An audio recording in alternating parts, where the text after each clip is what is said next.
हारिनि बिफा उपेन्द्रनाथ ब्रह्मनि आबुं जिउ जारिमिन।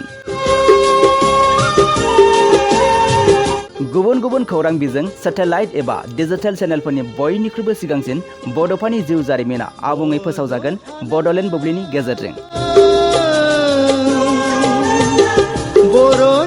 बयनोबो मिथिहोनो नाजागोन बड'फानि गोथौसिन आरो मिथियै बाथ्राफोरखौ बड'लेण्ड बुब्लिनि गेजेरजों। बर' हारिनि बिफा उपेन्द्रनाथ ब्रह्मनि गासै थांना थानाय समाव मावबोनाय थार बाथ्रा आरो मुंख्लं जानायसिम आबुं बाथ्राफोरखौ। उन्दैनिफ्राय लाइमोन सम, लाइमोननिफ्राय मुंख्लं जानाय समसिम गिबिसिन बर' हारिनि गेजेरावनो बड'लेण्ड बुब्लियानो बिथां उपेन्द्रनाथ ब्रह्मनि जिउ जारिमिनखौ मिथिहोगोन।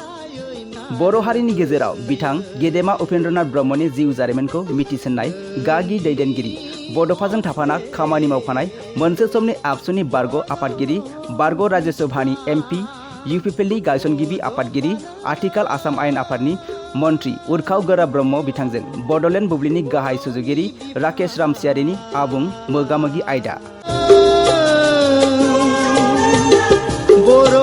बे आयदानि गिबि खोन्दोखौ फैगौ रबिबारखालि मोनाबिलिनि 8 रिंगायाव नुनो मोनगोन।